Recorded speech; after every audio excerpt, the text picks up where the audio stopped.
हाँ। और तो और सुनिए, हाँ। पियर का चाचा ओम प्रकाश राजभर जी, अच्छा, ये बताइए योगी मोदी को गाली पल्लवी है आप, हाँ, ठीक ना? आप तो नचनिया हैं, ठीक ना? और नचनिया में क्या कहूँ, वो कहते हैं ना कि 2 बीघे का घर का ना घाट का। हिसाब से ये होना चाहिए कि डॉक्टर संजय निषाद के साथ होना चाहिए। अभी और साथ देना चाहिए। मैं ये कह रहा हूँ, मैं संजय निषाद का विरोधी नहीं हूँ। मैं ये कह रहा हूँ कि वो भाजपा की जो चटवई कर रहे हैं उसको छोड़ के निषाद की पार्टी की जो थाली भरा सिंबल, जो भोजन भरी थाली है, उसके ऊपर आए भले। दोस्तों देखिए, आज के तारीख में देश में बहुत सारी राजनीतिक सरगर्मियां बढ़ गई हैं और इन राजनीतिक सरगर्मियों में जो सबसे बड़ी बात उभर कर सामने आई है वो है जातिगत समीकरणों के आधार पर सीटों का बंटवारा। जातिगत समीकरण किस तरह के? जिन जातियों की जिस क्षेत्र में बाहुल्यता है, पार्टियां उस तरह के प्रत्याशी को चुन रही हैं जो अपनी जाति के वोट को बटोर कर ला सके। ये आज से भी नहीं है पैटर्न, ये पुराना है, परंपरागत है, लेकिन इसमें सरकार जो वर्तमान में शासन सत्ता में है वो कुछ खास ही विशेष वरीयता के आधार पर इसमें बढ़ चढ़कर हिस्सा ले रही है। लेकिन क्या सही मायने में जो पार्टी है शासन सत्ता में वो अपने अलायंस में शामिल, अपने एनडीए गठबंधन में शामिल छोटे छोटे दलों को क्या उनके भागीदारी के अनुसार सही उनको सम्मान दे रही है? इस बात पर चर्चा करने के लिए आज मेरे साथ मौजूद हैं महेंद्र निषाद जी, जो कि बहुत ही सामाजिक चिंतक हैं, बहुत ही शानदार चर्चा परिचर्चा में सम्मिलित होते रहे हैं, एकदम एक क्रांतिकारी की तरह जूझते रहे हैं, समाज के मुद्दों को हमेशा उठाते रहे हैं। और एक भाई है मेरे मुक्तिनाथ निषाद जी, जो कि बहुत ही ज़्यादा कहीं ना कहीं अपने काम धंधे को करते हुए भी समाज के हित में हमेशा खड़े रहने वाले लोगों में से हैं। आपका बहुत बहुत स्वागत है रियल रिपोर्टर न्यूज स्टार। नमस्कार आपके दर्शकों को। जी जी जी जी जी। तो आप जरा आज हम लोग फोकस करेंगे कि हमारे जो नेतागण हैं, खासकर निषाद समाज के, उन लोगों को इस चुनाव में क्या मिला। शुरुआत करते हैं गोरखपुर से ही। जैसे गोरखपुर में एक बड़े दिग्गज नेता हैं और नाम है डॉक्टर संजय निषाद जी, और निषाद पार्टी के मुखिया, लेकिन खुद ही जो है भाजपा के कोटे से मंत्री हैं। क्या कहेंगे उनके बारे में आप? संजय निषाद के विषय में मैं क्या कहूँ, लोग जानते हैं, फिर भी मैं 2 लाइन बता दे रहा हूँ। जी जी जी 2 लाइन बता दे रहा हूँ। ये बताइए, आपकी औकात इतनी रह गई है। हाँ। क्या नाम है? अनुप्रिया पटेल। हाँ। 2 लोकसभा सीटें जी, 1 MLC। हाँ ठीक। जब वो क्या नाम है, जब वो मुजफ्फरनगर वाले वो चौधरी चरण सिंह के पोते जी, उनको 2 लोकसभा टिकट, ठीक है, मंत्री, हाँ। MLC, हाँ। और तो इनको भी तो 2 विधायक, सांसद और अरे अभी जस्ट की बात कर रहा हूँ। हाँ। और तो और सुनिए, हाँ। पियर का चाचा ओम प्रकाश राजभर जी, अच्छा, ये बताइए, योगी मोदी को गाली देते रहे। अच्छा, हाँ, लास्ट में उनको मिनिस्टर भी बनाया गया। उनके बेटे को घोसी लोकसभा से लड़ाया भी जा रहा है, वो भी उनके सिंबल पर, छड़ी के सिंबल पर। उनको एक MLC पद भी दिया गया। और ये बताइए, हम 18% निषाद की बात करते हैं, संजय निषाद जी ठीक ठीक कहते हैं कि हम 18% हैं, तो आपने तो मतलब 18% लोगों को बेच दिया, आपको कुछ भी नहीं मिला। सिंबल पे बताइए, अपने नहीं मिल रहा है। अरे भाई, इनके पुत्र प्रवीण निषाद जी को एक टिकट दिया गया। वो भी किससे दिया गया? भाजपा का सिंबल कमल निशान। इनके बेटे श्रवण निषाद विधायक हैं चौरी चौरा, किसके सिंबल पे हैं? भाजपा के सिंबल पे हैं। ये MLC हैं, किसके सिंबल पे हैं? भाजपा के सिंबल पे। जब पहले ही आपने सब कुछ बेच दे रखा है तो आपको क्या दिया देंगे? सब अभी देखिए, पल्लवी हैं आप, ठीक ना? आप तो नचनिया हैं, ठीक ना? और नचनिया में क्या जो कहते हैं ना कि 2 बीघे का घर का ना घाट का हाल हो गई। वही देख लीजिए बिहार में मुकेश सहनी। क्या कर रहे हैं मुकेश जी? मुकेश जी को 4 सीटें भाजपा दे रही थी। अच्छा। उस आदमी ने कहा कुछ नहीं, मुझे कुछ नहीं चाहिए, मुझे निषाद आरक्षण चाहिए। पहले आरक्षण दो। हाँ, आरक्षण दो। उसके बाद सीटों पे बताइए, 2 सीट पे लोग समझौता करने को तैयार हैं। 4 सीट दे रहे थे, वो भी इनके नाव चुनाव चिन्ह पर। लेकिन उस आदमी ने कहा जहर खा लूंगा, मर जाऊंगा। मैं एक आम आदमी था, मतलब बिहार से भाग के मैं मुंबई पहुंचा था, अपनी औकात बनाया। अपनी कमाई का 70% भी मैंने अपनी पार्टी पे मतलब राजनीति में खत्म कर दिया। तो देखिए, वो एक शख्स है, मतलब कोई समझौता करने के लिए तैयार नहीं है। कल वो खत्म हो जाए बेचारा, वो अलग बात है, ठीक ना? लेकिन लड़ाई तो लड़ा उसने ना। और तो ठीक है, अभी हाल ही में पल्लवी जो पटेल है, देखिए मतलब देखिए वो सीधे देखिए कैसे, देखिए किस तरह का बयान है उसका। अगर मेरे सिंबल पे नहीं मिला तो बताइए, उसके लिए विधायक कोई मायने नहीं रखता है। विधायक पद को त्यागने को तैयार और नहीं। आप जो हैं भाजपा के सिंबल पे दूगो अपने बच्चों को विधायक बनाकर बेटों को, बस आपने ये इसीलिए पार्टी बनी थी। आप क्या कहेंगे भैया इस बारे में, आप कुछ कहिए। सबसे पहले तो आपके दर्शकों को नमस्कार। जी देखिए, मैं इस विषय पे ये कहना चाहूँगा कि कहीं ना कहीं नेताओं का तो जो रोल रहा है, आप समझ सकते हैं कि आज की राजनीति क्या हो गई है, स्वार्थ की राजनीति हो गई है। लेकिन मैं सबसे पहले अपने समाज के लोगों को ये कहना चाहूँगा अच्छा कि कुशवाहा समाज है जिनकी जनसंख्या हमसे कम है, राजभर समाज है उनकी जनसंख्या हमसे कम है, ठीक है, लेकिन इनके जो नेता हैं अच्छे अच्छे पदों पे हैं, भारी मात्रा में हैं। हमारे समाज की जनसंख्या अधिक होने के बावजूद भी हमारे नेताओं को अच्छा पद क्यों नहीं दिया जाता, उसका रीजन है हमारे समाज के जो लोग हैं पल भर में कुछ अगर सपा से आ गए तो हम कुछ उनके साथ चले गए, कुछ भाजपा से आ गए तो कुछ भाजपा के साथ चले गए, कुछ बीजेपी से आ गए तो कुछ बीजेपी के साथ।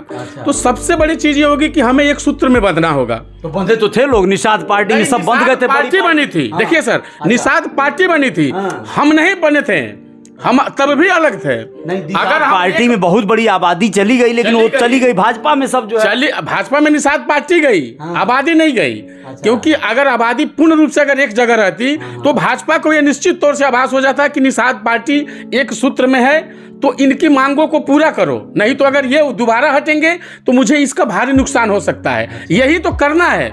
ये होती तो आपके समाज को हर चीज मिलता, आरक्षण भी मिलता, अच्छे मन चाहे पद भी मिलते, सीट भी ज्यादा मिलता, जैसा भाई साहब ने कहा। लेकिन वो बड़ी पार्टियां ये जान रही हैं कि एक जगह नहीं है ये।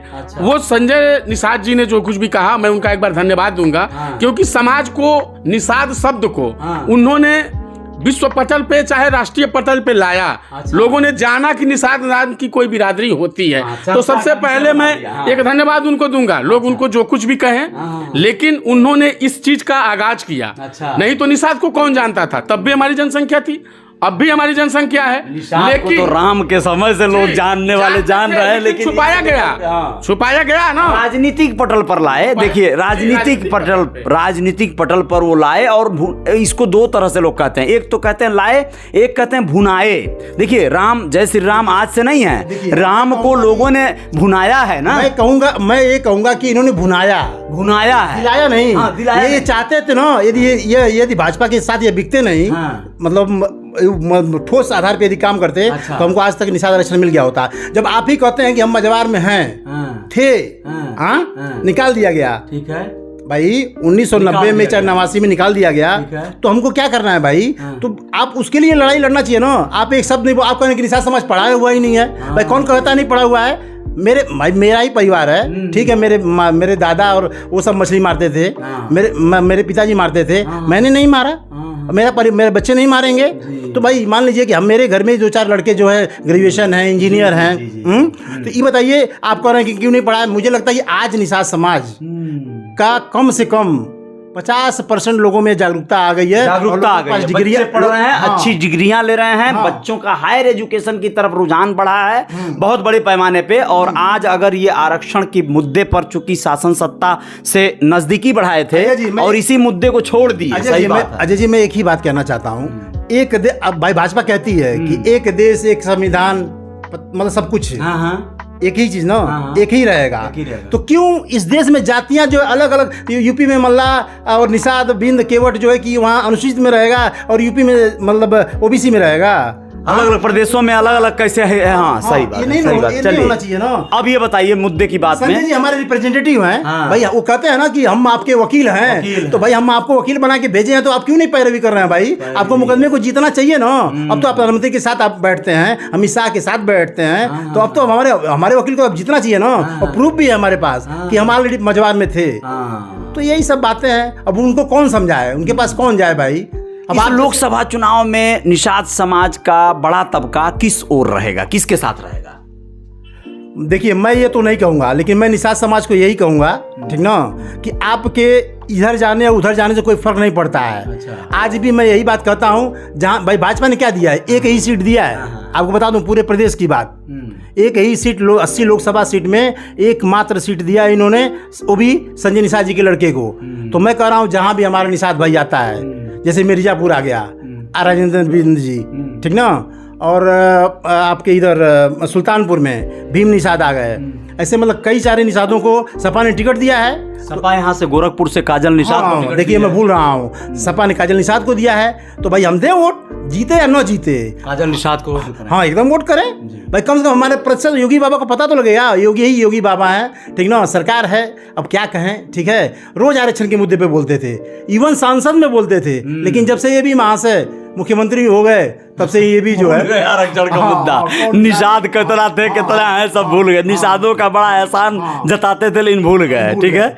ये बातें जो है काजल निषाद के बारे में क्या कहेंगे आप? भाई निश्चित तौर पे देखिए बात वही आ गई कि हम जहाँ अपने समाज के लोगों को देख रहे हैं वहाँ भाग रहे हैं, तो फिर एक सूत्र में तो हम नहीं बच पाए, सब लोग हमारे टुकड़ों में हमारा लाभ लेंगे, तो फिर हमारी शर्तें कोई नहीं मानेगा, फिर हम वर्ग में इसी तरह बटेंगे, कहीं काजल निषाद के साथ, कहीं रामभुआल निषाद के साथ, कहीं जयप्रकाश निषाद के साथ, तो हम इस तरह से बचेंगे। हमारे मुद्दे हमको व्यक्तिगत रूप से उस क्षेत्र में भुनाया जा सकता है कि वहाँ निषादों की जनसंख्या ज़्यादा है, चलो उनके वर्ग का दे दो, तो एक हिसाब से तो मानिए बिरादरी का थोड़ा सा ये बढ़ेगा। आपके हिसाब से ये होना चाहिए कि एकजुट होकर एक सूत्र में बंधकर एक पार्टी की ओर रुझान होना चाहिए, लेकिन इसी में प्रॉब्लम हुआ था। ऐसा होने से बड़ी भारी संकट आती है, और वो संकट आई निषाद पार्टी में एकाकार होकर लोग जो है किसी दूसरी पार्टी के कहीं ना कहीं खेमे में जाकर फंस गए। जैसे मैं ये कह रहा हूँ, जैसे भाई साहब हमारे कह रहे हैं, तो निषाद एक दिन संजय जी के साथ थे, मुझे लगता है कि 80% एक बार संजय निषाद ने आह्वान किया। अभी कितना दिन हुआ, अभी चंद दिन की बात है, जो व्यक्ति एक दिन सड़क से शुरू हुआ और 5 से 10 साल के इतिहास में एक स्थान स्थापित किया। यानी आपके हिसाब से ये होना चाहिए कि डॉक्टर संजय निषाद के साथ होना चाहिए अभी, और मैं ये कह रहा हूँ, मैं संजय निषाद का विरोधी नहीं हूँ, मैं ये कह रहा हूँ कि वो भाजपा की जो चटवई कर रहे हैं उसको छोड़ के निषाद की पार्टी की जो थाली भरा सिंबल, जो भोजन भरी थाली है, उसके ऊपर आए, भले हम 10,000 रुपए 50,000। तेजस्वी यादव का, अरविंद केजरीवाल का हाल देख रहे हैं। मैं रोकना चाहूंगा, देखिए समय के हिसाब से कोई भी शस्त्र छोड़ना चाहिए, ये सही समय नहीं है, सही समय नहीं, क्योंकि वो छोड़ के भी क्या पाए, अच्छा क्या पाए, नहीं कुछ पाए, उस तरह नेस्तोनाबूद हो जाते हैं। वो धीरे धीरे मजबूती अपनी बढ़ाएं, राजनीति में सब लोगों ने अपनी मजबूती बढ़ाई। क्या मुलायम सिंह एक बार मुख्यमंत्री हो गए, उन्होंने कांग्रेस में राजनीति की, तमाम जगह पर राजनीति की, अपने समाज को एकत्रित किया, तब जाकर के उन्होंने अपने समाज मजबूती और चेहरा कब चाहिए, ये चेहरा बन चुके थे। भले इन्होंने समाजवादी पार्टी में गए, गोरखपुर की सीट जब इन्होंने जीता उसी दिन निषाद समाज का डंका बज गया कि भाई कौन प्रवीण निषाद है। हाँ, पूरे भारत में लोग जानना सुनी कि इसकी जाति क्या है, गूगल पे सर्च किया जाने लगा कि निषाद जाति किस में आती है। तो देखिए वहां तक सब कुछ ठीक था।